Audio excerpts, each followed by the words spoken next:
we'll get Andre. Shall we get your review of Aquaman? Aquaman 2. Yeah, certainly, absolutely, happy to. So, as a bit of context, Andre, Packed theater. Completely packed. Just Just the give me crowd. one moment here. Well, these are the crowds of people that Andre had to contend with whilst going to watch Aquaman and the Lost Did you Kingdom. find a good seat in there? I think someone's right there in the middle by the looks of it. Sorry about that, alone with the kids. No, someone is there in the middle. And Mr. H, you want to hear something funny? I spoke with that couple afterwards. Like, that's a young couple. It's like it's the girl to the right from our point of view, and the boy to the left. He watches your channel. Oh, cool. Wow! Yeah. Oh, legend! Shout out to the people that Andre spoke to. That's super cool. Yeah, so that was fun. So I spoke with them, and he watches your stuff. So that's amazing. Yeah. And so one fan talking fan wonders which one is Andre. I'm the one holding the camera. So there's 3 people with me there, and then just this was taken. As you can see here, it's like taken at 7:57 p.m. That's 3 minutes before the movie started. The movie started at 8. So you took the picture way before Andre. There was a photo 3 minutes before. And to be fair, there came like 4 or 5 more people in those 3 minutes. But still, there were a total of maybe 6, 7, no more than that, in the theater at the time. Did they stay to the end? Yes. Half of them stayed till the end, or at least till the. I don't know if anyone stayed till the very. That's not good odds as far as falling out of the. I left after the post-credit scene. I did not want to go into detail about that in the review I posted yesterday, but boy, there's a lot to say about that post-credit scene. And Chris, you're going to be interested in this one. So will Culture and everyone else. But basically, the movie.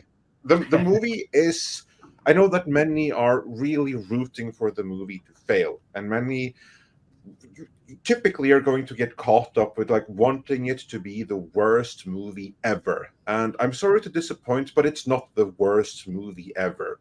What this is a dumb, fun action movie that's very family friendly all in all. So it's a typical dumb actioner, really, with a very heavy-handed environmental message. Tonally, it reminds me a little bit of Thor: Love and Thunder, only without the wokeness, because he seems to have gone, like the director James Wan seems to have gone a little bit Taika Waititi on this one, because it's like that humorous stuff.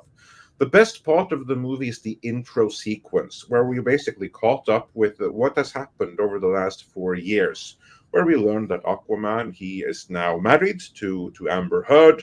He has a kid that comes with its own challenges. He's a king. Being a king is not all it's cracked up to be. So it's a little bit boring. And this intro sequence here, like these first 3-4 minutes, this is the best part of the movie. I was like, if it continues like this is actually a pretty decent movie. But no, it doesn't continue like that. Because then we cut to the villain. And the villain, of course, is Manta. Like, is it Manta or Black Manta? I've heard people refer to him as Black Manta too. I mean, is that people projecting his race, or is he actually called Black Manta? I honestly don't know, because I'm not familiar with the comics. No, but either way, Black Manta. Okay, yeah, but either way, then Black Manta, then he is completely obsessed with getting revenge on Aquaman for killing his father. So he is looking for Atlantis with a bunch of researchers, and who the hell knows how he found them and how he's paying them. But anyway, he's looking for all these researchers. And excuse me one moment, I'm still alone with the kids. Yeah, well, there you go. So while Andre's doing that, I just pulled up my local theater here for tonight's showing. 2 seats have been sold so far. Wow. Apologies, back again. So yes, where was I? Yes, Black Manta, the villain. He is looking for Atlantis, and he doesn't find Atlantis, but he finds some other underwater bullshit. He finds some demonic monstrosity, and he finds like this broken black staff or something. I'm sure people who have read it in the comics would recognize it. And anyway, when he touches it, he communicates with what is not literally a demon, but I just called it a demon in my review because that's the easy shorthand. What it actually is, it's the regent of the lost kingdom of Atlantis, because there were like 7 or 8 or something like kingdoms in Atlantis, and this the 7th or 8th one, I don't recall the number. They decided to use black magic to gain additional power, and the ruler of this kingdom, he went to war with his brother. That's a theme here of sibling rivalry and everything like that. And he cursed his entire kingdom, so then they became lost and hidden, and they are now cursed. They are trapped in the polar ice cap, and in order to liberate them, then the polar ice has to melt, plus they need the blood of a descendant of King Atlan, which basically means either Aquaman, or Aquaman's brother, Orm, or Aquaman's son. Those are the 3 people he can get blood from. Plus, the polar ice cap needs to melt. So basically, this demon, then he tells Black Manta, I will give you all the power that you need to get revenge on Aquaman. But in return, I need you to do these 2 things for me. 1, I need blood from the descendant of Atlan, and I need you to melt all these polar ice caps. So free me from the ice and melt the ice. And now is when we get into the really ham-fisted message. Because how does he do that? And this is something that's revealed over the course of the movie. But this ancient kingdom, they basically used Atlantean oil, for lack of a better thing. You'd think people underwater would be using whale oil or something. But this polluted the ocean something fierce, so they stopped with it. But he's like, you know what? Here are all the address of all the caches where all the Atlantean oil is stored. Find it and burn it all and pollute the planet to increase global warming so the polar ice caps melt.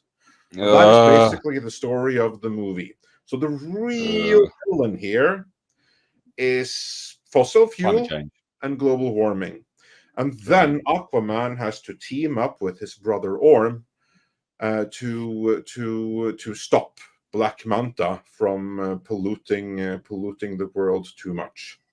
And that basically sets up the body cop aspect of it. So I'm not going to spoil any more right here, but that's the setup for the story. Tell me about Amber Turd. Was it a good movie? The first, actually, was it a good movie? It was an entertaining movie. I mean, I've seen, like, for instance, I would mention this in the same breath as Morbius and as Shazam: Fury of the Gods. Then. Well, there was some fun in Morbius, but yes, but that's what I mean. Like, it belongs in that category.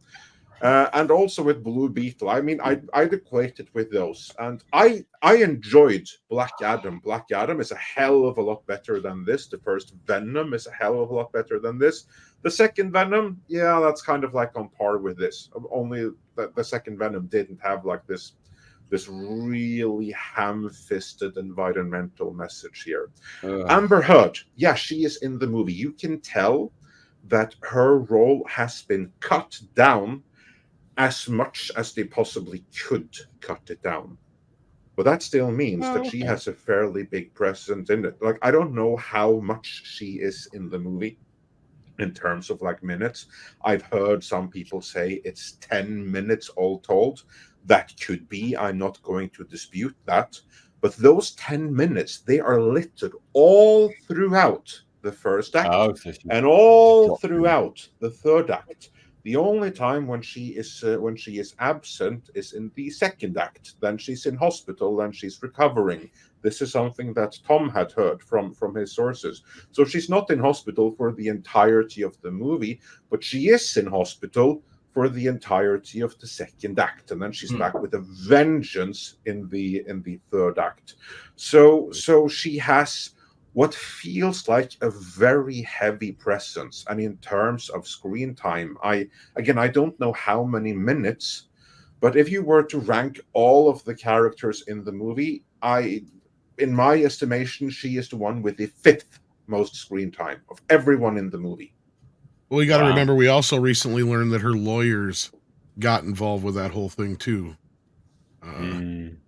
So yeah, and not only Yeah. that, at this point, Yeah. I wouldn't be surprised if they just reverted back to one of the older cuts of the film that tested better anyway, and just removed anything that promised any future. Probably I would imagine. that's what they did. I would not be surprised. And also, I will say she is in the movie, but if you completely disregard everything you know, if you just try to forget everything you know about the real Amber Heard, she's not bad. All she has to do is basically stand there and look either in love or worried or angry or whatever have you, depending on the situation. And she does that perfectly fine. So it's not like that she's making the movie worse with her presence alone. The thing that is distracting is what you know about her off camera. I've But in the heard. movie itself, if you're able to separate yourself from this, I can kind of like see why they didn't want to go through the trouble of recasting her, because her performance here, which doesn't require much, but that performance is perfectly fine. It does in no way actually detract from the movie once you divorce yourself from her off-screen presence. But of course, that's a very tall freaking order. I've heard, or I've seen what looks like an image. She looks very much older. Like she's looking very weathered around the eyes and stuff. Did it come across Yes, in the movie? she looks older. She looks Hit the like she wall. has put on weight and everything like that. But Okay. there's a movie reason for it, because again, 4 years has passed and she's had the baby, so you can kind of like get away with that in the movie for that reason. Right. I mean, if she hadn't Right. done that, it would be a completely different matter. But like, this is simply reality. Giving birth, that takes toll on a woman's body. So you can say that that's the in-movie explanation for her looking Yeah, a makes little sense. bit more haggard in this movie than she did in the previous ones. I mean, she has obviously put on some weight and stuff. Yeah.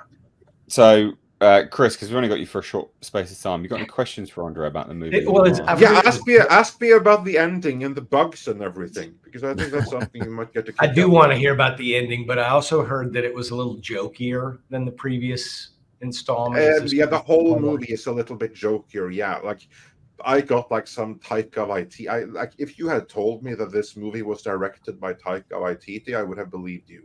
Wow. Yeah. So it's like very jokey tone throughout the whole thing. It's far less serious, even in the light of the subject matter. Maybe that's part of the reasons why I get like this Morbius associations in a sense, because you have like this deathly serious subject matter that they treat in such a jokey manner, and that's the really insidious thing about it, because this movie right here, there is no wokeness in it, and what we usually refer to as woke, namely the S in ESG, the social aspect, which is all about the oppressed matrix. That is completely absent here. There is no misandry, there is no anti-whiteness, there is none of that. There is no shaming anyone for being a man, for being white, for being none. It's completely non-existent. Okay. But this is still a very ESG heavy movie, but they go all in on the environment. And they do that to the movie's detriment. And I predicted that was coming. Yeah. But I was kind of makes sense for Aquaman, in my mind, that it would be an environmental type movie. That is kind of fine. But there's a really thing that I thought was insidious. I didn't want to bring it up in the review so as not to go too conspiratorial with it, but I'm just going to share some of the thoughts that I had that like stuck with me the more I thought about it after the fact. And that has to do with the ending. As I said in my review, the end of the DC EU is something that the World Economic Forum absolutely would approve of. Because the movie ends with Atlantis revealing themselves to the world. And the rulers of Atlantis join with the rulers of the world to end global warming and pollution once and for all. Now, we are not treated to the detailed recipe of how it's going to happen, but the message is very clear. The elites of Atlantis and of Earth coming together to rule us all, they can do this. And this goes to the final shot in the movie, which the more I think about it, the more disturbing it is, because it's something that can be treated as a joke, but the more I think about it, the more insidious I think it was. This is the post-credit scene. It's a callback to something earlier in the movie, and culture. You're going to get a kick out of this too. It's a callback to something earlier in the movie when you have like this interaction between Aquaman and Orm, and they talk about like the old days, how they were fighting, and Aquaman tells them that you need to chill. Like your problem was that you always wanted to destroy the surface world, but you never lived there. You never tried it. You don't know what kind of like delights that you have there. Like for instance, a cheeseburger with a Guinness. You have no idea what kind of delight that is and how much life you get from that. Seriously, you need to go and try a cheeseburger with a Guinness, and then you'll see what life is all about and why the surface dwellers ain't so bad. And they're in the middle of the jungle while this happens. So he's like, okay, there's no cheeseburger right here, but look here. Here is something from the surface world you can try. And then he finds a cockroach. And as a joke, he says, here, try this thing. This is a delicacy that the surface dwellers, they all love it. And so Orm, he tries the cockroach. And he eats the bugs. Cockroach. Yeah. And that's one of the things they're pushing is eating bugs. Eats the bugs. He chews it up, and he's like, I could get used to this. This ain't so bad. No. Oh, God. It's getting better. Because his mom did a video clip, of eating bugs. Remember? Let's now fast forward to the very end of the movie.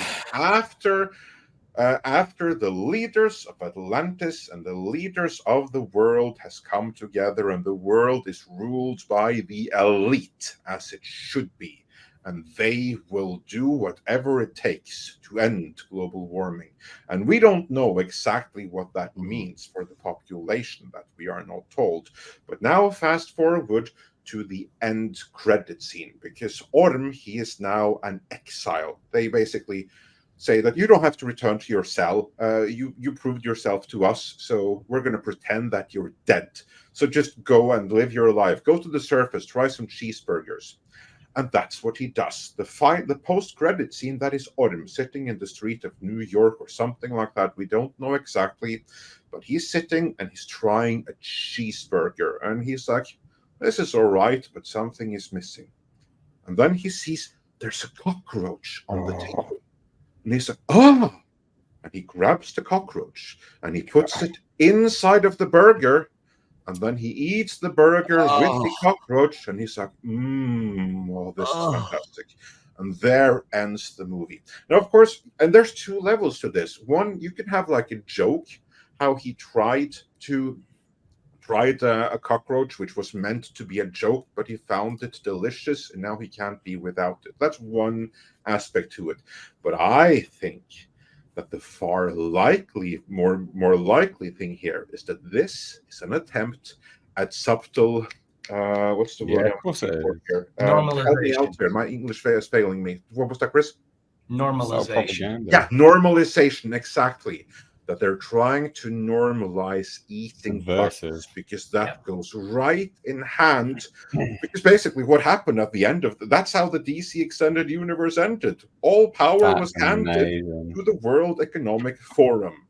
There was absolutely no mention of any superheroes. They don't matter. It's the human leaders of the world that are now in charge to fix everything. And to that end, to try eating some bugs. It's not so bad. Thus, the DC Extended Universe. you have any more questions then, Chris? And I'll ask him DC, anything? ugh. No, I'm good.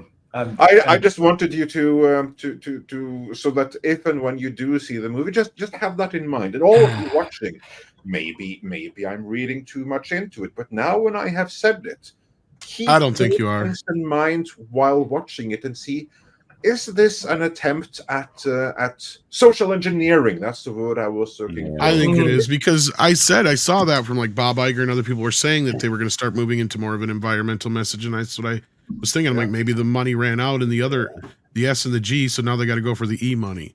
And there's like that migration You guys movie have coming out that's seen- got Have you a seen strong the message in it video? too. Have you seen the video of Nicole Kidman eating bugs? No, No, I didn't know there was. Okay. You have to hook me up. I didn't know there was such a thing, but I'm going to put that in That's before smoking now. incredible.